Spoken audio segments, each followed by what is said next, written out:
On est ici dans le quartier de Soweto, où j'habite. On va aller au marché acheter quelques légumes pour cuisiner notre matangara.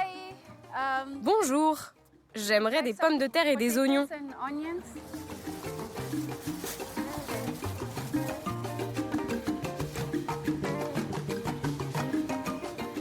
Coucou Bobby.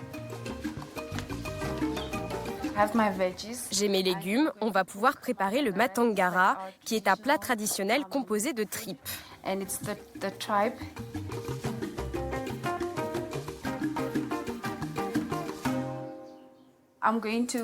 Je vais couper mes tripes. Ça, c'est des tripes de vache. J'utilise des ciseaux car je trouve que c'est plus facile. Je coupe des petits morceaux.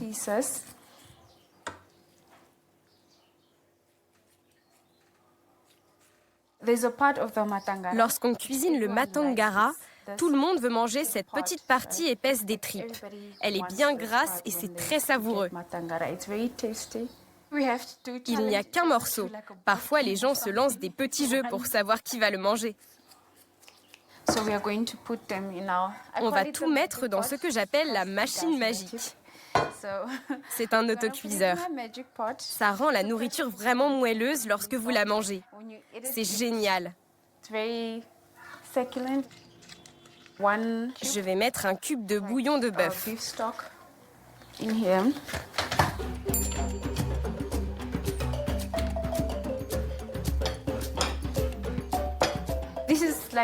Ça, c'est ma propre recette. Je suis une héréro.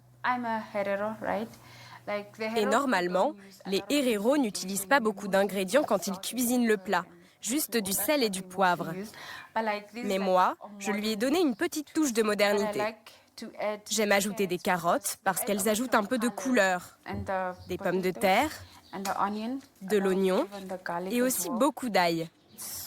C'est un plat qui est plus populaire dans les villages parce qu'il y a des fermes avec du bétail et les fermiers ont de la viande fraîche. Alors ils en mangent souvent. Mais en ville, ce n'est qu'une fois de temps en temps, quand on a une folle envie d'en manger.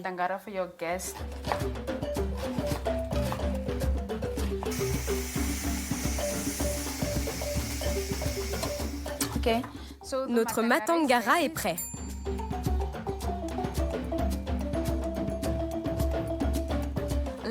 Un peu de beurre, les oignons et aussi l'ail.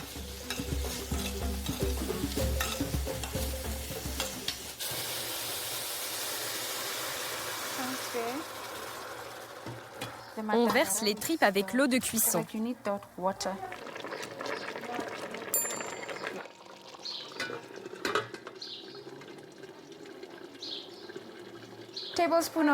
J'ajoute une cuillère à soupe de paprika, une cuillère à soupe d'épices kapana et du piment. Je mets aussi de la soupe en poudre pour épaissir notre sauce.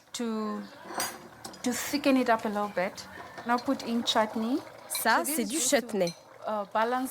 C'est pour équilibrer avec le sel. Ça apporte un peu de douceur et de goût. Et ça va lier toutes les saveurs ensemble.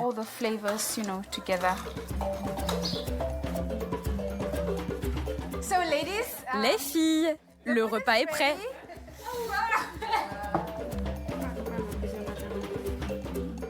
Oh waouh, c'est délicieux.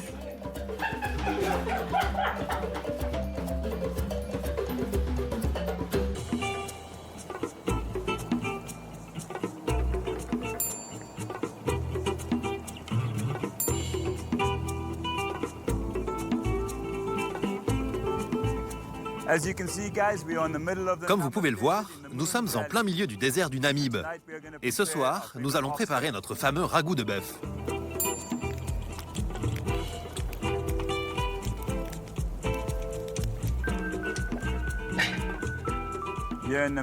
Ici, en Namibie, la façon traditionnelle de préparer le poiki est sur un feu de bois.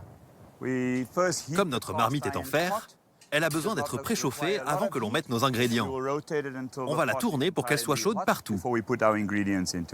On a notre morceau de bœuf, qui est l'élément le plus important. On utilise la queue du bœuf.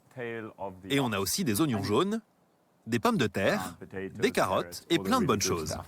Hey, salut les gars. Ça va mec? Très bien, vous tombez au bon moment. Tout va bien? Très bien. Est-ce que vous pouvez vous occuper des oignons et de l'ail?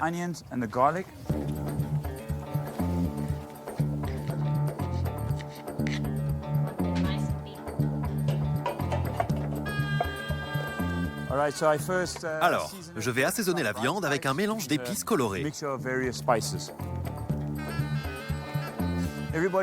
Tout le monde prépare ce plat différemment. Chaque famille a sa façon de faire. Un de mes secrets est de cuire un peu la viande sur le charbon pour lui donner une saveur fumée. J'utilise du bois spécial. C'est du camel thorn qu'on trouve en Namibie. C'est absolument magnifique. Allez, maintenant, je vais faire chauffer l'huile d'olive pour brunir les oignons. On pense que le poiki, cette marmite en fer, est arrivé en 1652, grâce à Jan van Riebeeck.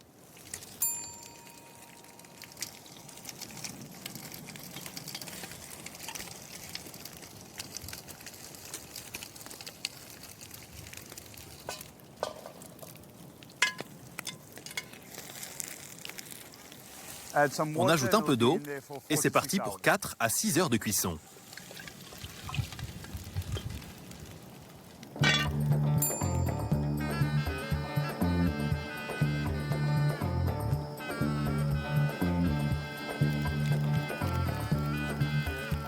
Bon, la majeure partie de l'eau s'est évaporée.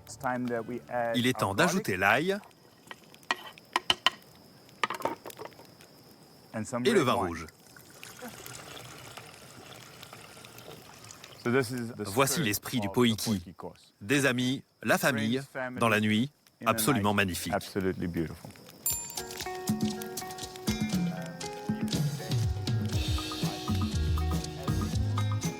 Nouvelle étape. On verse la sauce tomate en boîte. Bon, je sais que ce n'est pas idéal, les gars, mais nous sommes au milieu de nulle part. Nous devons donc malheureusement utiliser des conserves.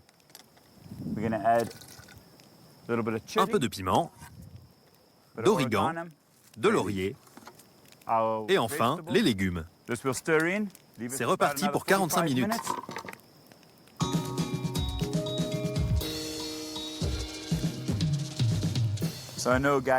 Alors oui, je sais, vous êtes affamés. Ça fait en gros 5 heures qu'on cuisine. Mais voici enfin la dernière étape. Mettre les champignons et l'ingrédient secret, c'est un chutney composé de pêche, d'abricots et de vinaigre, avec des épices spéciales.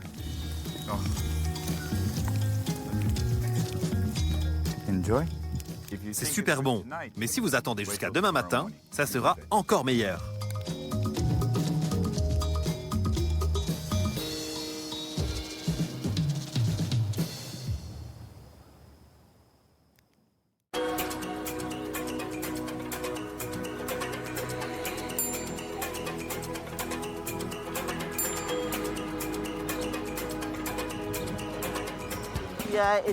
Alors là, nous sommes au marché Oshetu pour aller acheter des épinards. Ça, ce sont des épinards séchés. Il va falloir les faire tremper dans de l'eau chaude pendant 10 minutes pour les réhydrater. Merci beaucoup. Bonne journée.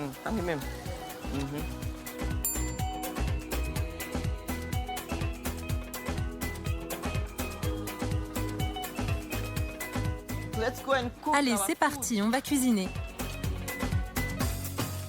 On va préparer un marathon chicken, qui est un plat traditionnel ici. On va aussi cuisiner des épinards et du porridge au millet pour manger avec.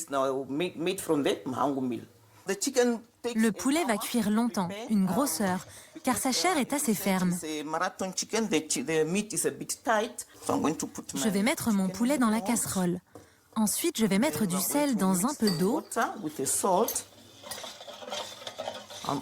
puis du curry et de l'ail, pour donner un peu plus de goût.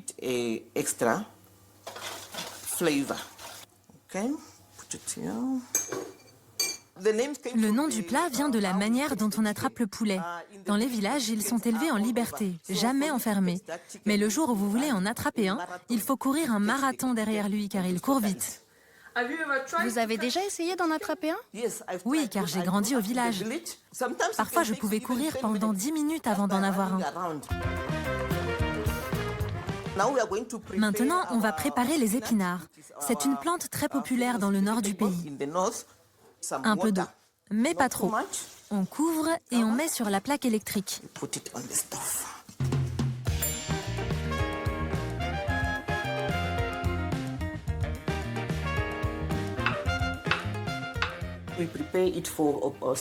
Ce plat, on le prépare aussi pour des occasions spéciales. Par exemple, le jour du baptême d'un enfant, seuls son parrain et sa marraine sont autorisés à manger le marathon chicken.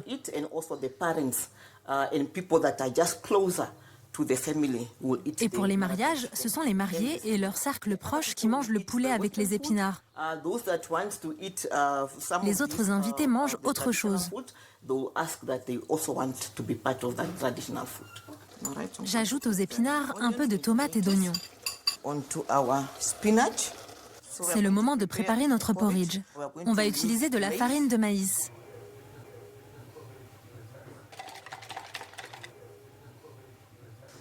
On la verse dans la casserole d'eau bouillante.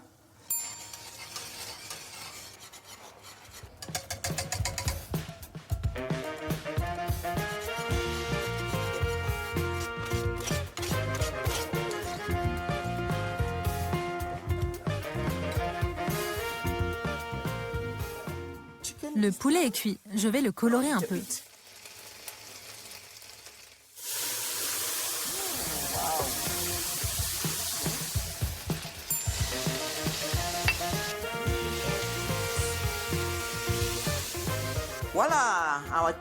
Voilà, notre poulet est prêt à être mangé. Ça a l'air délicieux. Le déjeuner est prêt. Regardez la viande. Vous voyez comment les fibres sont fortes? Mais comme elle a cuit au moins 1 heure, c'est agréable à manger.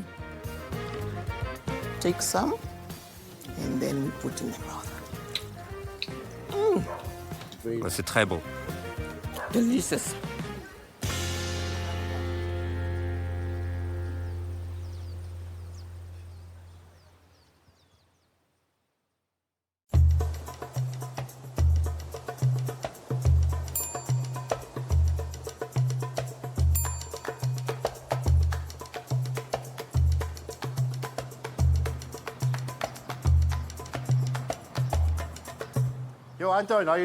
Salut Anton, comment ça va? Très bien.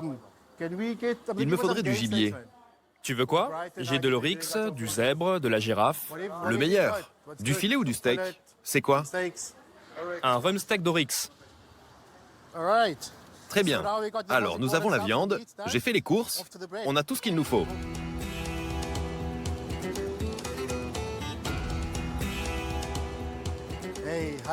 Bienvenue chez moi. On est prêt pour commencer à préparer notre braai.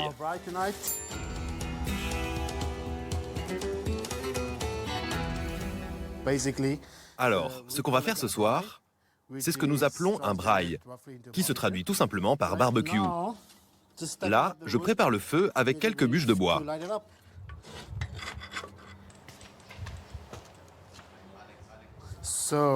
Alors, on va commencer à préparer la viande.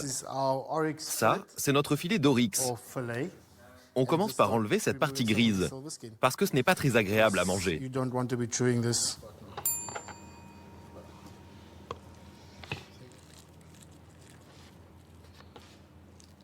Ce que vous devez savoir sur l'oryx, c'est que c'est l'une des viandes les plus populaires de Namibie, et c'est l'un des meilleurs gibiers que vous puissiez trouver. Alors, la viande, je vais l'assaisonner avec du romarin, du thym, du sel et du poivre, ainsi qu'un peu d'huile. Vous ne trouverez pas de braai en Namibie sans gibier ou sans steak. C'est de la viande de gibier, c'est-à-dire que c'est un animal sauvage que l'on chasse. Nous avons notre fédération de chasse en Namibie qui contrôle tout cela. Donc, vous ne pouvez pas venir dans le pays avec votre fusil et tirer sur un animal n'importe comment. Vous devez vous rendre dans une ferme qui a un permis de chasse. Tout est contrôlé.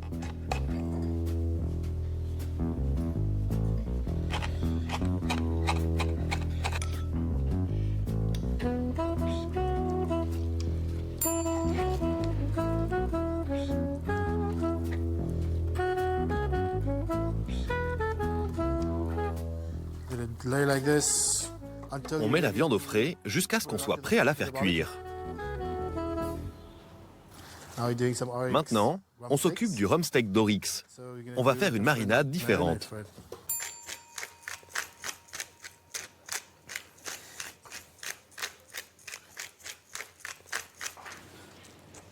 Nous avons une grande tradition du braai que nous faisons chaque semaine.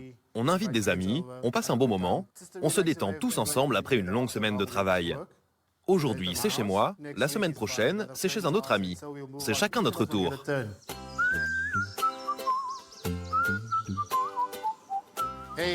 Ah, tout le monde est là. On peut lancer notre barbecue. C'est parti.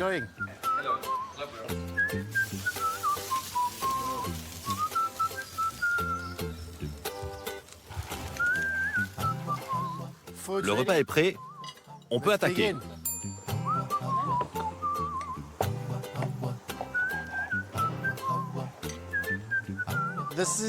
Tout est parfait. Tout le monde est content. Le soleil se couche. On a un beau coucher de soleil ce soir. Et la viande est excellente.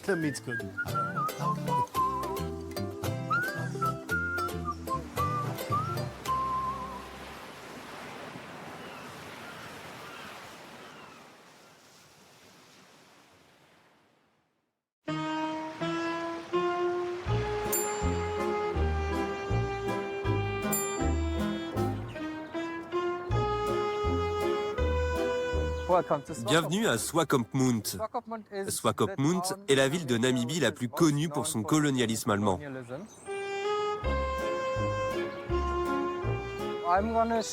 Je vais donc vous montrer un peu de cuisine germanique que nous avons ici, au milieu du désert de Namibie, où il y a environ 120 ans, les Allemands sont arrivés par la mer.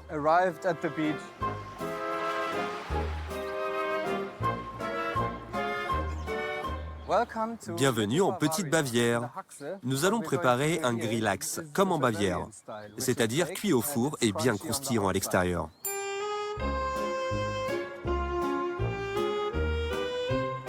Nous avons besoin d'un mirepoix. C'est composé de carottes, d'oignons et de céleri, qu'on va couper grossièrement. Je laisse la peau et tout le reste, car ça apporte encore plus de goût et ça va donner aussi une belle texture. Et puis le plus important, nous avons besoin d'un jarret de porc. Je fais des petites entailles dans la peau pour que la chaleur pénètre mieux à l'intérieur. Comme ça, notre peau sera très croustillante. On épice notre jarret. C'est un assaisonnement secret. Je peux vous dire qu'il y a du sel, du poivre et une pâte d'ail. J'ajoute de l'eau et le plus important, de la bière blanche allemande.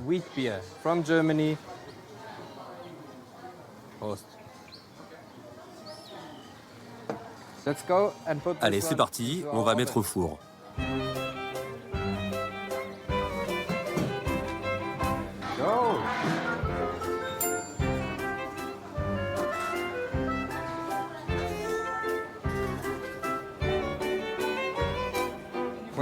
Eh bien, la partie importante du plat, c'est la sauce. Donc pour la faire, j'utilise des restes de jarret qui n'ont pas été mangés hier.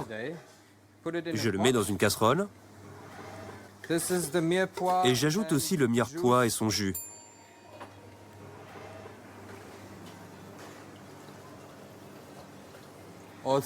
Et de la bière. Vous mettez de la bière partout? Non, seulement dans la sauce et sur le grillax.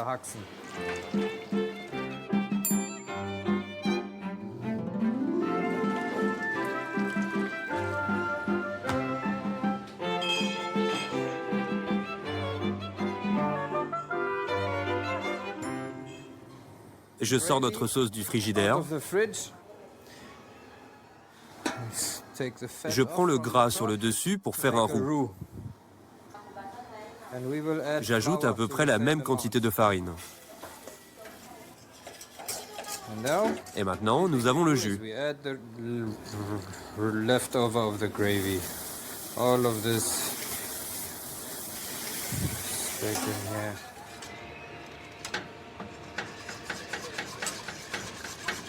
Et voilà la sauce qu'on utilise pour les jarrets.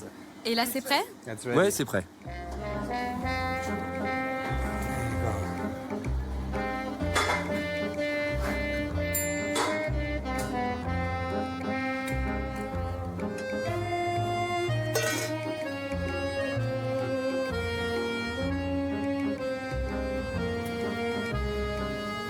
Le couteau.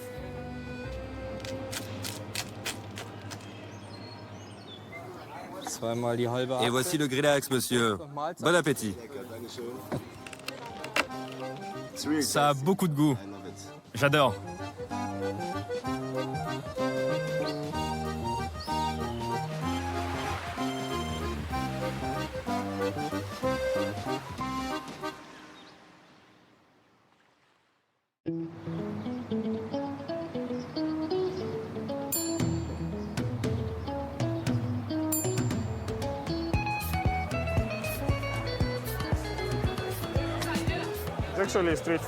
Kapana, c'est un plat de la rue. C'est le plat favori de tout le monde. C'est de la viande de bœuf.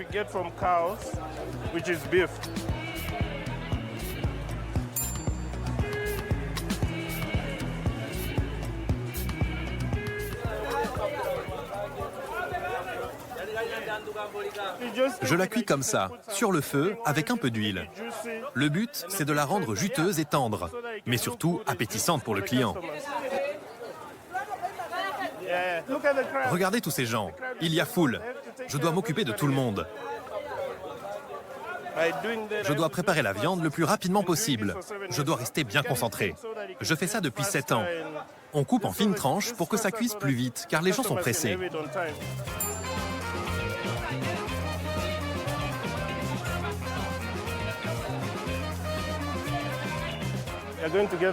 On va aller chercher de la salsa chez cette charmante jeune fille. Bonjour, j'aimerais de la salsa. La salsa est un condiment que les gens mangent avec leur kapana. On coupe ça en très fines tranches et on ajoute de l'huile, du vinaigre et du piment pour ceux qui veulent. C'est ma mère qui m'a appris. C'est la première qui a commencé à faire ça ici au marché. Je viens ici tous les jours de 8h à 20h et parfois jusqu'à 21h. De l'huile, du vinaigre, des épices et je mélange. C'est le meilleur truc à manger avec la viande. Tout est frais et juteux. Mixer, c'est génial.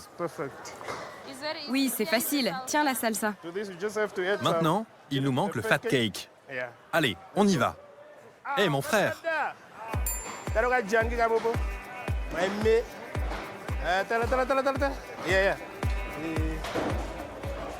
Un bon fat cake. Mets-le sur le côté. C'est cool, ils sont frais. Manque plus que la viande.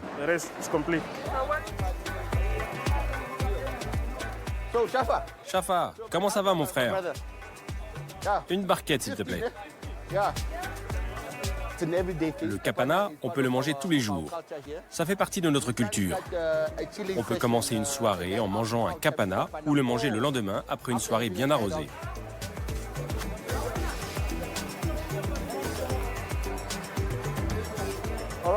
Merci Shafa.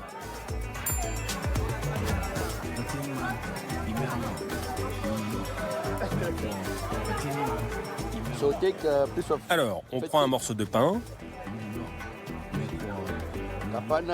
trempe la viande dans la salsa, c'est très bon.